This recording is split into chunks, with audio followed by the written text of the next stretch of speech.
Chère Église, je suis heureuse de vous retrouver aujourd'hui et heureuse de partager ce temps de parole, d'étude de la parole, un message que le Seigneur a envie de nous transmettre ensemble. Je vois que beaucoup ont gardé leur manteau et écharpe, pourtant vous n'êtes pas remplis de la chaleur de Dieu comme moi. Il fait bon lorsqu'on est ensemble, n'est-ce pas? Il fait bon tous réunis dans la maison de l'Éternel. N'hésitez pas à vous découvrir et à vous mettre à l'aise pour pouvoir vraiment profiter de ce temps que nous passons. Je voudrais vous parler de la part de Dieu et je pense que ce que Dieu a envie de dire, c'est toujours la même chose. J'ai envie de vous parler d'amour et de l'amour que Dieu a pour vous, de l'amour que Dieu a pour chacun de nous. Est-ce que vous savez que dans la Bible, il n'est dit que de 3 hommes en particulier que Jésus les aima? 3 hommes en particulier, spécifiquement. On va retrouver dans plein de textes, dans Jean au chapitre 13 ou Jean au chapitre 17, que Jésus va dire qu'il a aimé ses disciples, qu'il aime ceux qui le suivent, qu'il aime ses disciples en général. Mais de personnes individuellement, il n'y en a que 3. La première à laquelle vous pensez peut-être, c'est Jean, le disciple que Jésus aimait. Il faut savoir que c'est Jean qui s'attribue lui-même ce titre. Donc Jean, le disciple que Jésus aimait, effectivement. Dans Jean au chapitre 11, on a aussi l'histoire de la résurrection de Lazare, qui était un ami de Jésus. Et il est dit que quand Jésus va s'approcher du tombeau et que voilà, il va le voir toute la foule, eh bien les gens vont dire « Voyez comme il l'aimait ».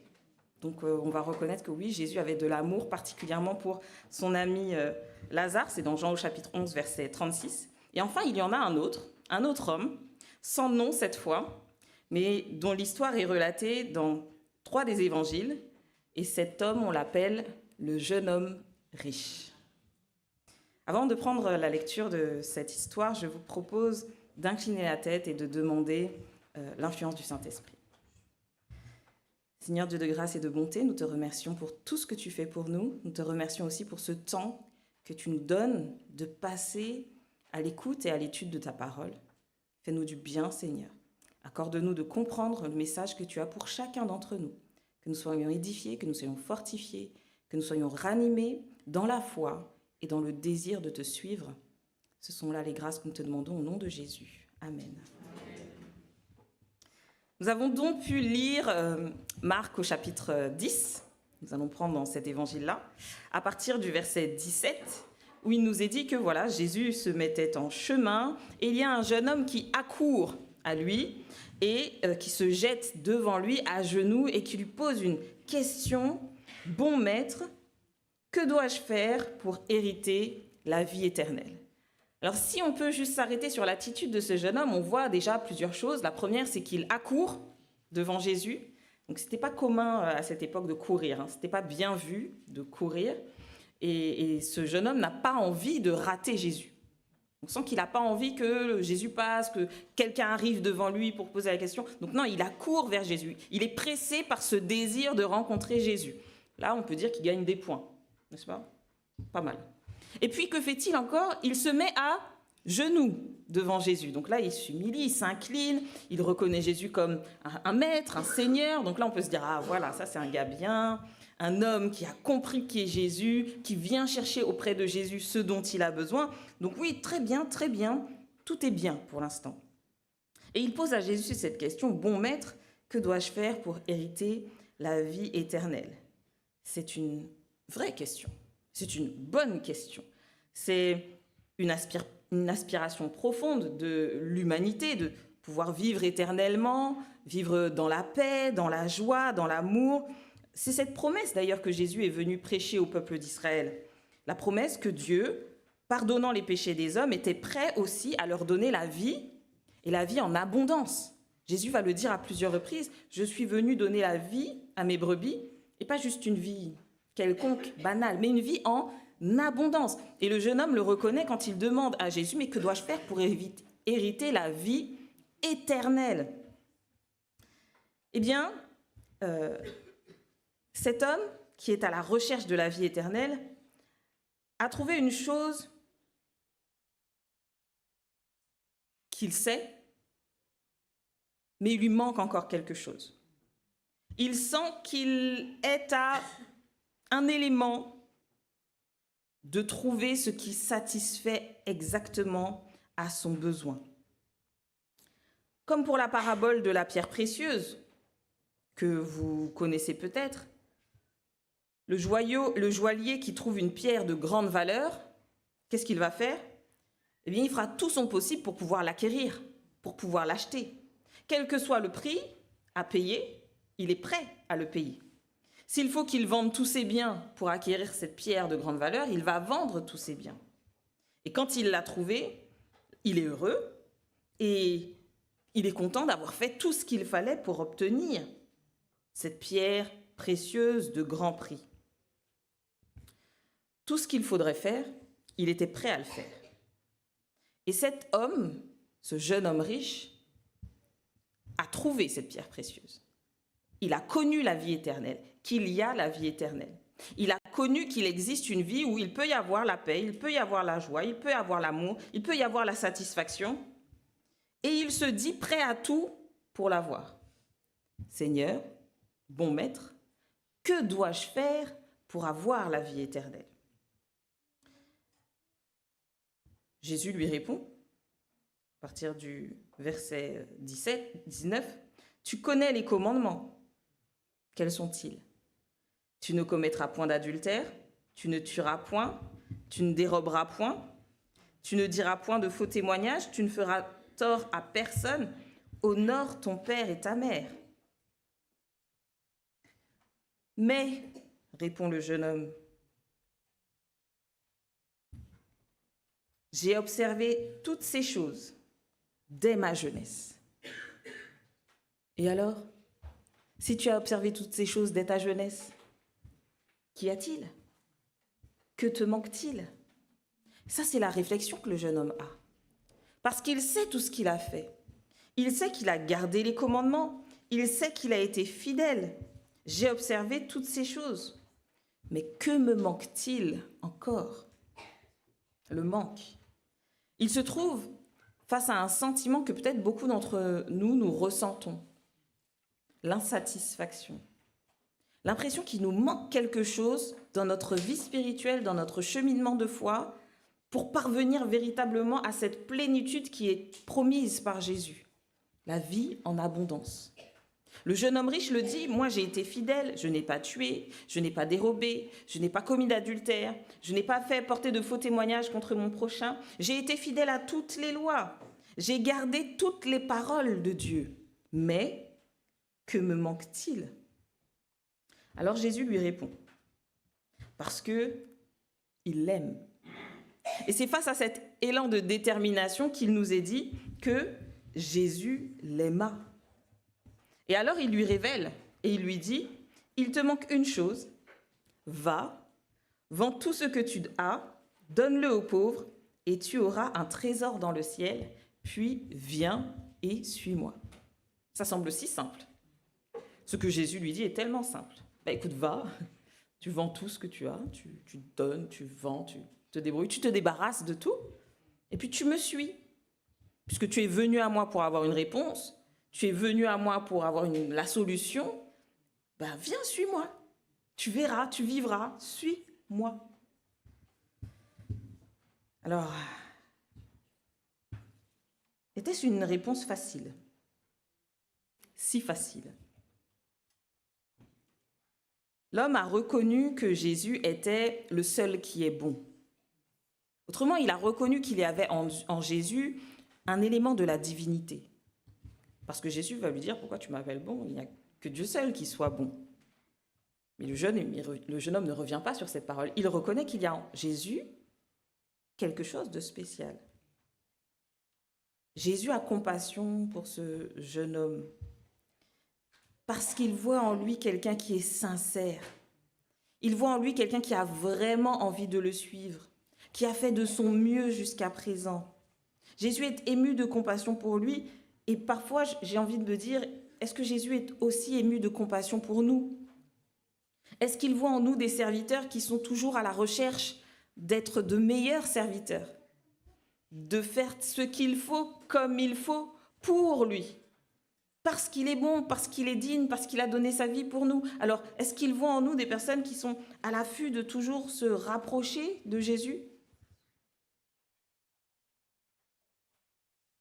En tout cas, Jésus a vu en ce jeune homme qu'il avait envie et qu'il ne se satisfaisait pas de ce qu'il avait, mais qu'il voulait plus. Il voulait tout. Et ce petit plus, qu'est-ce que c'est? C'est simple. Il te manque une chose, va, vends ce que tu as, donne-le aux pauvres, tu auras un trésor dans le ciel. Puis viens et suis-moi. En résumé, que manque-t-il au jeune homme pour avoir la vie éternelle? Il lui manque d'avoir tout abandonné pour suivre Jésus. C'est intéressant parce que Jésus ne dit pas « suis-moi ». Simplement, suis-moi. Il dit « va, vends tout ce que tu as, puis viens et suis-moi ». Laisse ce qui est là, laisse ce qui t'appartient et viens et suis-moi. Bien sûr, il y a le côté positif de faire du bien à autrui, donnant de l'argent aux pauvres, mais tout de même, il s'agissait pour le jeune homme riche d'abandonner ses richesses. Ce n'était pas d'abandonner sa vieille case qu'il n'aimait pas, c'était d'abandonner la maison qu'il avait fait construire sur mesure. Ce n'était pas d'abandonner un travail servile qui lui faisait mal au dos le soir, qui l'empêchait de dormir la nuit, mais c'était d'être excellent dans ses affaires, dans son business, de voir prospérer son argent, de voir prospérer ses biens, de voir prospérer ses champs. C'était ce qu'il aimait finalement, qu'il devait abandonner pour suivre Jésus. Et ce n'est pas peu de choses lorsqu'on est une personne haute dans la société, qu'on a un gros portefeuille et finalement qu'on a réalisé sa vie, accompli sa vie ici-bas. Et donc, c'est ainsi que tout triste, le jeune homme riche s'éloigna de Jésus parce que justement, il avait de grandes richesses. Il n'est pas parti simplement, mais il était triste de partir. Il était triste parce que d'un côté, il voyait ce à quoi il renonçait, mais de l'autre côté, il n'était pas prêt à renoncer à ce à quoi il devait renoncer. C'est dur d'être riche, parfois. Jésus poursuit donc son discours, et c'est là que ça va vraiment être intéressant pour nous. Avec ses disciples, au versets 23 et 25, nous allons le lire ensemble. Jésus, regardant autour de lui, dit à ses disciples qu'il sera difficile à ceux qui ont des richesses d'entrer dans le royaume de Dieu. Les disciples furent étonnés de ce que Jésus parlait ainsi, et reprenant, il leur dit « Mes enfants, qu'il est difficile à ceux qui se confient dans les richesses d'entrer dans le royaume de Dieu. Il est plus facile à un chameau de passer par le trou d'une aiguille qu'à un riche d'entrer dans le royaume de Dieu. » Alors je vois déjà tous ceux qui diront « Oui, c'est vrai, être riche, c'est pas bien. L'argent est la racine de tous les maux. Il ne faut pas gagner trop d'argent parce que c'est mal. » Mais ce n'est pas ce que Jésus dit ici. Jésus ne dit pas qu'il ne faut pas prospérer dans ses affaires, qu'il ne faut pas aller de l'avant. Jésus ne dit pas qu'il ne faut pas être riche. On le voit dans la Bible, beaucoup de ceux qui ont suivi Jésus avaient de nombreux biens et étaient riches. D'ailleurs, si Jésus a pu être crucifié avec un vêtement qui était fait d'une seule étoffe, c'est bien parce qu'il y avait des mécènes qui le finançaient et qui finançaient son œuvre. Et ces mécènes avaient de l'argent qu'ils remettaient au service de Dieu. Donc le problème n'est pas que le jeune homme soit riche. Et Jésus fait bien ici de répéter 2 fois la même chose. Parce qu'il va dire qu'il sera difficile à ceux qui ont des richesses d'entrer dans le royaume de Dieu. Et ensuite, il dit qu'il est difficile à ceux qui se confient dans les richesses. Et on voit la différence ici entre avoir des richesses et se confier en ces richesses. Certains étaient riches et ne se confiaient pas dans leurs richesses. On voit par exemple avec l'histoire de Zachée. Zachée qui était un homme riche, un homme très riche, et pourtant, Jésus n'a pas eu besoin de lui dire « donne ton argent, donne tes biens aux pauvres, redistribue aux autres ». Jésus n'a pas eu besoin de lui dire tout ça. Simplement, l'amour qu'il a reçu de Jésus a suffi pour débloquer en lui le fait de rendre à chacun selon ce qu'il devait recevoir, de faire justice. Il n'était pas attaché à ces choses. Il n'est pas mal de posséder beaucoup de biens, mais ce qui devient difficile, c'est lorsqu'on s'attache à ces biens et qu'on devient dépendant de ces biens. Alors vous allez me dire, moi ça va, je ne suis pas dépendante de rien. L'argent, ça vient, ça va. Attention, c'est souvent bien plus subtil que ça. Dans la parole de Jésus rapportée en Luc 16, verset 13, Jésus va dire Nul ne peut servir de maître. Ah, vous connaissez bien les textes bibliques. Nul ne peut servir de maître. Alors, Luc 16, verset 13.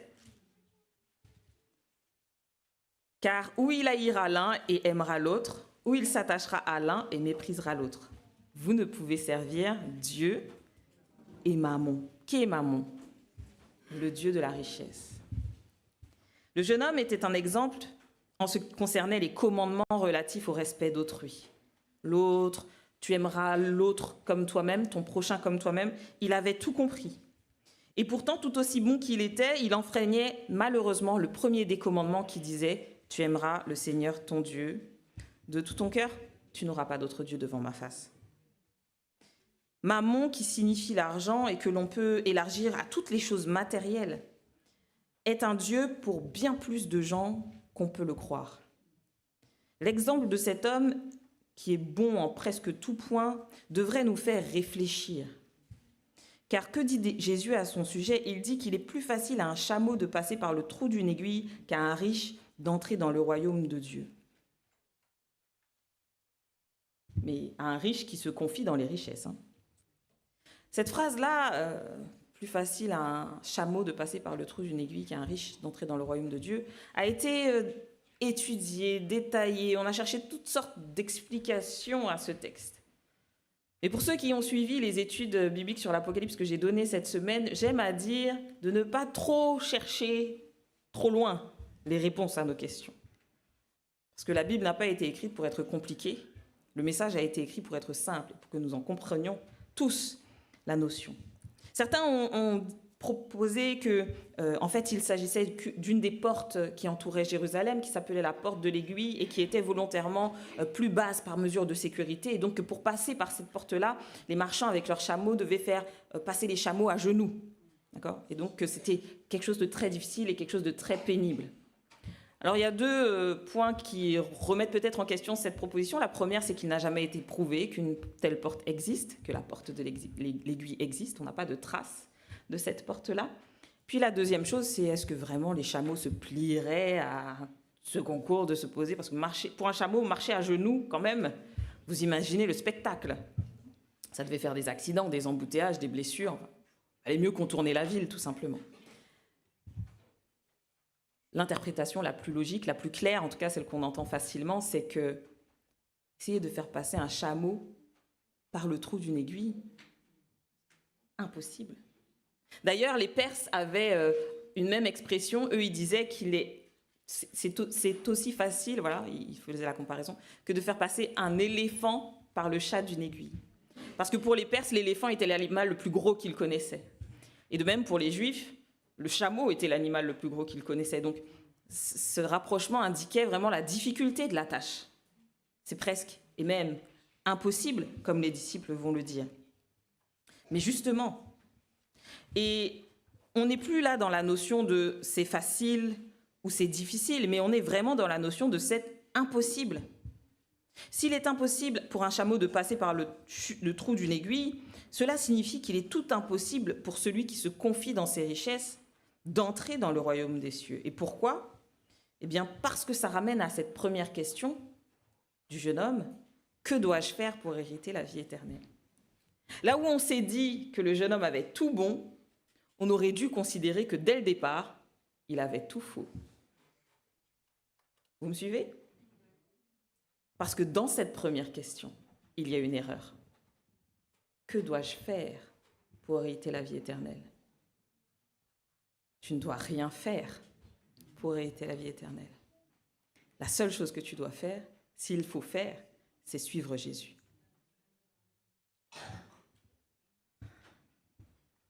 Il y en a beaucoup parmi nous qui nous posons continuellement cette question. Que dois-je faire pour être un meilleur chrétien? Que dois-je faire pour être un modèle pour ma famille, pour mes enfants? Que dois-je faire pour être un bon responsable d'église? Que dois-je faire pour être plus apprécié de Dieu, pour lui être agréable? Que dois-je faire pour recevoir davantage les bénédictions de Dieu? Que dois-je faire? Que dois-je faire? Que dois-je faire? Mais là n'est pas la bonne question. Parce qu'il ne s'agit pas d'acheter le salut ou d'acheter les bénédictions de Dieu. Il ne s'agit pas d'acheter la grâce de Dieu par définition, ne peut pas s'acheter si c'est une grâce. Mais pour le salut et la vie éternelle, on ne doit pas penser ainsi. Jésus ne nous demande pas de faire, mais il nous demande de devenir ses amis, de devenir des enfants de Dieu, de devenir des fils et des filles qui désirent hériter cette vie éternelle. Devenez serviteurs et servantes de son Fils si vous voulez qu'il vous guide vers la porte du ciel. Il est impossible à l'homme de trouver le salut, mais à Dieu cela est possible. Alors à la question des disciples, qui peut donc être sauvé? Parce que voilà, entendant que le riche ne peut pas passer par le chat d'une aiguille, alors qui va être sauvé? Eh bien, Jésus répond que cela est certes impossible aux hommes, mais non à Dieu, parce que tout est possible à Dieu.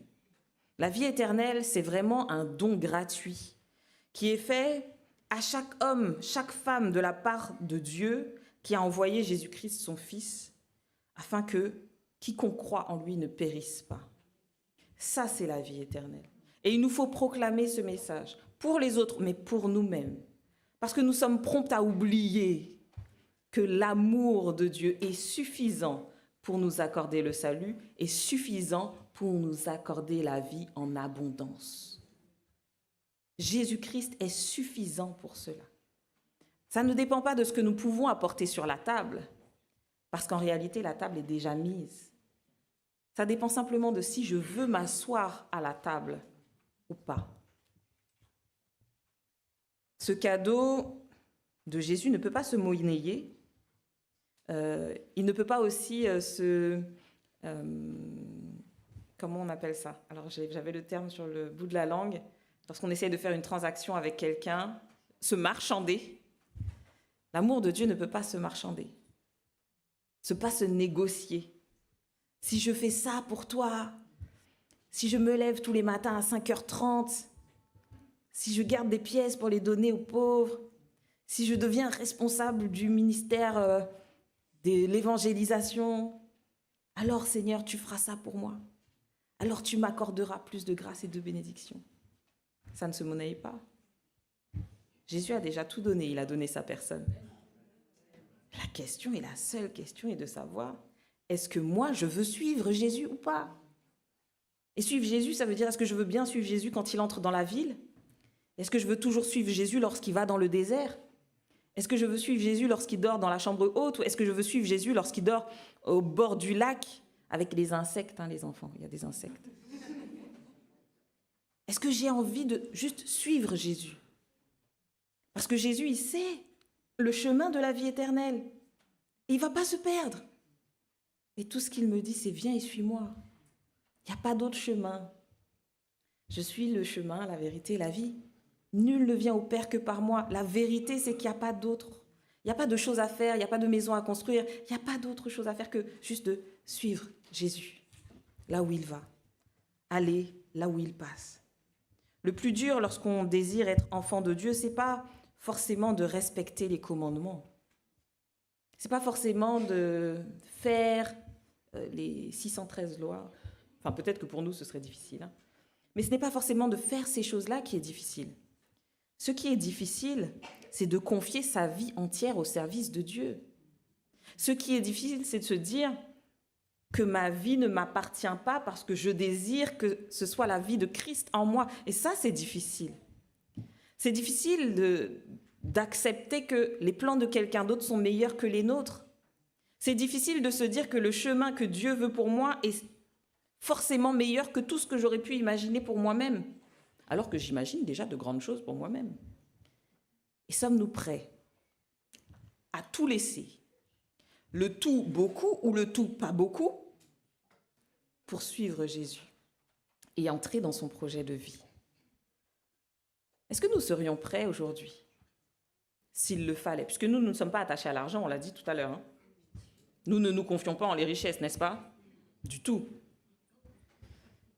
Si demain le Saint-Esprit se manifeste sur nous et dit « Église de Franconville, je veux que tu envoies une délégation pour aller évangéliser dans la Creuse. » Gloire à Dieu, l'Éternel nous a parlé, merci Seigneur. Est-ce que nous sommes prêts ensemble à financer cette expédition? Pour la financer, il faut vendre les SUV. Hein. Pour la financer, il faut vendre la belle maison pour prendre une petite location 2 pièces. Pour la financer, il faut peut-être faire des emprunts immobiliers. Pour la financer, il faut donner de ce qu'on a. Il faudra aussi réduire sur le mode de vie. Hein. Les abonnements, téléphone, Netflix, tout ça, la salle de sport. Plutôt qu'il d'y aller en voiture et de marcher sur le tapis, on va marcher directement. Peut-être que toutes ces choses-là, il faudra pour pouvoir financer. Et plus que ça, est-ce que nous sommes prêts à répondre favorablement à l'appel, dire Seigneur, s'il faut aller dans la Creuse, je suis là. Moi et ma famille, nous servirons l'Éternel.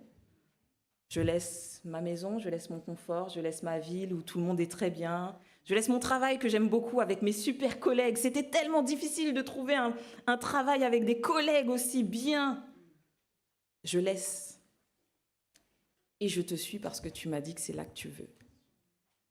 Est-ce que nous serions prêts à ne pas faire ce qu'a fait le jeune homme riche, mais à laisser et à suivre Jésus? Peut-être que là, vous vous dites, ah non, c'est vrai, moi, je ne serai pas, je n'aurai pas. Mais pour vous encourager, je veux vous dire une chose. C'est que le jeune homme riche, il était riche. C'était quelqu'un d'important, n'est-ce pas? Certainement reconnu parmi ses pairs. Mais qui connaît son nom aujourd'hui? Qui sait ce qu'il a fait dans sa vie? Quelle personne, quel impact a-t-il laissé dans ce monde?